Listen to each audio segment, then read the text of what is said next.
Hi friends, welcome to Saras food breeze. இன்றைக்கி நம்ம சேனலில் ஹைதராபாத் நாட்டுக்கோழி சிக்கன் பிரியாணி தான் பார்க்க போகிறோம்.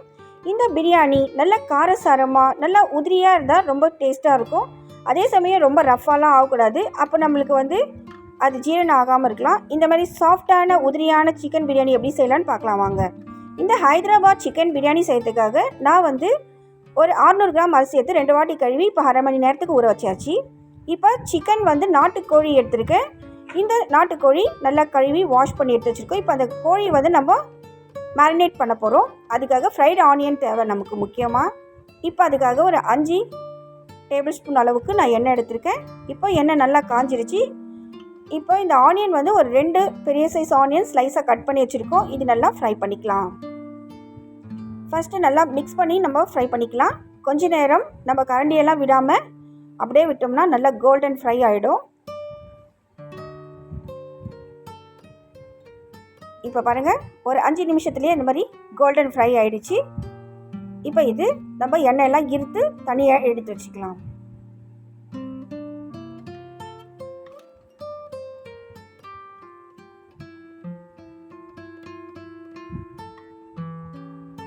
இந்த மாதிரியே எல்லா ஆனியனும் எடுத்தாச்சு. இப்போ இதுக்கு நம்ம இந்த சிக்கனை மேரினேட் பண்ணிடலாம். ஃபஸ்ட்டு இது மேரினேட் பண்ணுறதுக்காக டேஸ்ட்டுக்கு உப்பு போடுறேன். ஒரு டீஸ்பூன் அளவுக்கு மஞ்சள்தூள், ஒரு 2 டேபிள் ஸ்பூன் அளவுக்கு மிளகாய் பொடி, குழம்பு மிளகாய் பொடி எல்லாமே இதில் மிக்ஸ் ஆகிருக்கும். இது கூடவே மிளகு பொடி 1 டேபிள் ஸ்பூன், சீரகப்பொடி 1 டேபிள் ஸ்பூன், இது கூடவே இஞ்சி பூண்டு பேஸ்ட் ஒரு 2 டேபிள் ஸ்பூன், ஒரு 2 பச்சை மிளகாய் இடித்து வச்சுருக்கேன். அதை இடித்து வச்ச பச்சை மிளகாயும் இதில் போட்டுடலாம். ஒரு 200 கிராம் தயிர் அதையும் இதில் ஆட் பண்ணிக்கலாம். இப்போ இது கூடவே நம்ம ஃப்ரை பண்ணிக்கிற ஆனியனும் ஆட் பண்ணிக்கலாம். இப்போ இது கூடவே ஒரு ஹாஃப் லெமன். காரம் நீங்கள் கூடவோ குறைச்சலோ சேர்த்துக்கலாம். நம்ம அங்கே மசாலா ஃப்ரை பண்ணும்போது கூட சேர்த்துக்கலாம். இப்போ இது நல்லா மிக்ஸ் பண்ணி ஒரு அரை மணி நேரத்துக்கு நல்லா ஊற வச்சிடலாம். இது நாட்டுக்கோழினால் நம்ம நிறைய மசாலா யூஸ் பண்ண வேண்டியது வரும். அப்போ தான் அந்த நாட்டுக்கோழி மசாலா ரொம்ப நல்லா டேஸ்ட்டாக வரும். இப்போ இது ரெடி ஆகிடுச்சு, அது ஊறட்டும். இப்போ அதே குக்கரில் மறுபடியும் ஒரு 3 டேபிள் ஸ்பூன் அளவுக்கு நான் எண்ணெய் விடுறேன். 1 டேபிள் ஸ்பூன் அளவுக்கு நெய். இப்போ இதெல்லாமே நல்லா சூடாகட்டும். இது இப்போ நல்லா சூடாகிடுச்சு. இது கூடவே சோம்பு, சீரகம், பட்டை, கிராம்பு, ஏலக்காய், பிரிஞ்சி இலை இது எல்லாமே இது கூட சேர்த்துக்கலாம். இது நல்லா பொரியட்டும். இப்போ இது நல்லா பொரிஞ்சிருச்சு.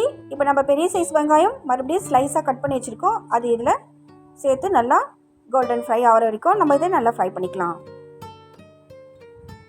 நம்ம மிக்ஸ் பண்ணிகிட்டே இருந்தோம்னா சீக்கிரமாக ஃப்ரை ஆகாது. கொஞ்சம் விட்டோம்னா டக்குன்னு ஃப்ரை ஆகிடும். இப்போ இது இந்த அளவுக்கு ஃப்ரை ஆகிடுச்சு. இப்போ இதில் நம்ம அதை சிக்கன் மேரினேட் பண்ணியிருக்கோம் இல்லையா, அது இதில் சேர்த்துக்கலாம். இந்த எண்ணெயிலே ஒரு 5 நிமிஷத்துக்கு நம்ம நல்லா மிக்ஸ் பண்ணி விடலாம். இது கூடவே ஒரு கைப்பிடி அளவுக்கு கொத்தமல்லி, ஒரு கைப்பிடி அளவுக்கு புதினா, இப்போ இதெல்லாம் சேர்த்து நல்லா மிக்ஸ் பண்ணி நம்ம ஒரு 5 நிமிஷத்துக்கு ஃப்ரை பண்ணிக்கலாம்.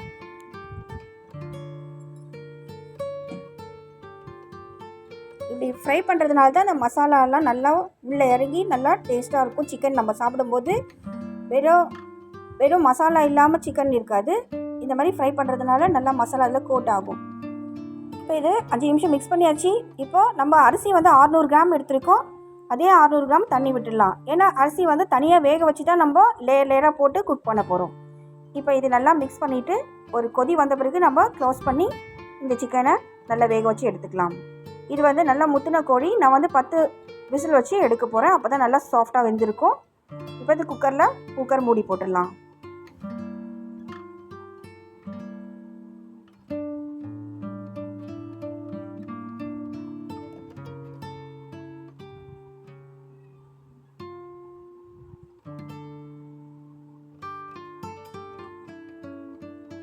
இப்போ இது வேகிறதுக்குள்ளே நம்ம அரிசி வேக வச்சு எடுத்துக்கலாம். ஒரு அரை வேக்காடு வேக வச்சு எடுத்தால் போதும்.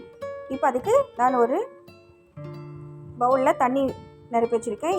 அது கூடவே 1 டீஸ்பூன் அளவுக்கு எண்ணெய், டேஸ்ட்டுக்கு கொஞ்சம் உப்பு, ஒரு 3 கிராம்பு, கொஞ்சம் சோம்பு, கொஞ்சம் சீரகம், ஒரு பிரிஞ்சி இலை, ஒரு பட்டை, அதுக்கப்புறம் ஒரு ஏலக்காய்.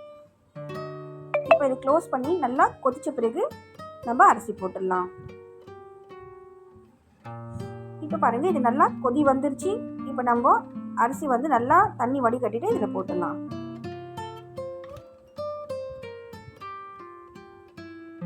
இப்போ இந்த அரிசி வந்து அரை வேக்காடு வரணும்.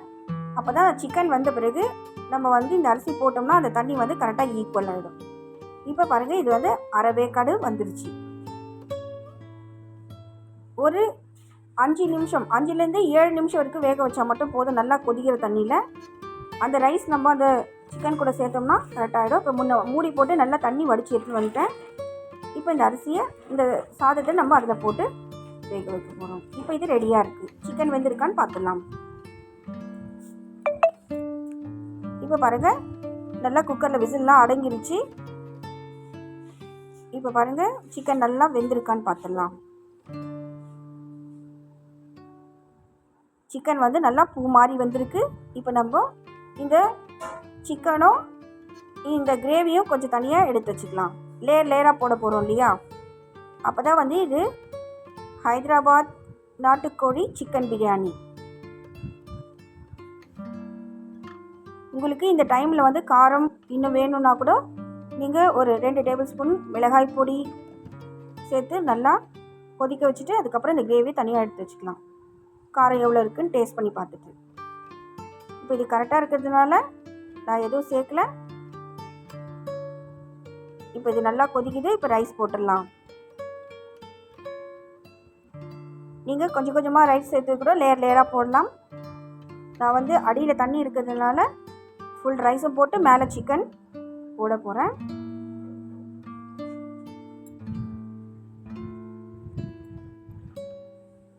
இப்போ போட்டாச்சு. இப்போ நம்ம அந்த கிரேவி எடுத்து வச்சுருக்கோம் இல்லையா? இப்போ இது போட்டு அந்த கிரேவியும் இதில் விட்டுடலாம்.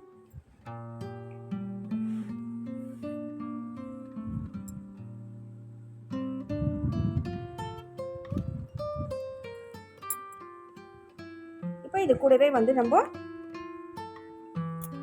கொஞ்சம் கொத்தமல்லி, கொஞ்சம் புதினா சேர்த்துக்கலாம்.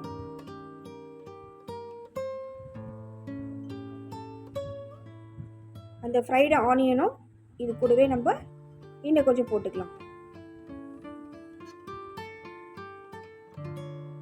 ரொம்ப டேஸ்ட்டாக இருக்கும். நம்ம இந்த மாதிரி செய்கிறதுனால நல்லா காரசாரமாக இருக்கும். காரம் மட்டும் நீங்கள் பார்த்து போட்டுக்கோங்க.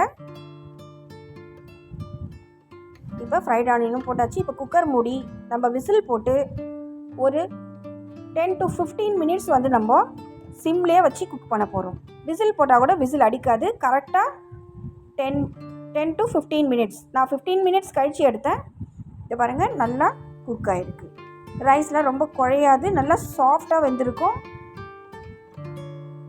இப்போ பாருங்கள், அந்த தண்ணி வந்து கரெக்டாக ஈக்குவலாக இருக்கிறதுக்கு ரைஸ்லாம் நல்லா பலன்னு வந்திருக்கு. எல்லா இடத்துலையும் நல்லா மசாலாலாம் கோட் ஆகிருக்கு. ரைஸும் சிக்கனும் ரொம்ப டேஸ்ட்டாக இருக்கும். நீங்களும் செஞ்சு சாப்பிட்டு பாருங்கள், உங்களுக்கும் பிடிக்கும். இந்த வீடியோ பிடிச்சிருந்தா லைக் பண்ணுங்கள், ஷேர் பண்ணுங்கள், சப்ஸ்கிரைப் பண்ணுங்கள், பெல் ஐக்கான் கிளிக் பண்ணி ஆல்னு கொடுங்க. அப்போ தான் நான் போடுற வீடியோஸ் நோட்டிஃபிகேஷனாக வரும். Thank you friends. Tata, bye, see you.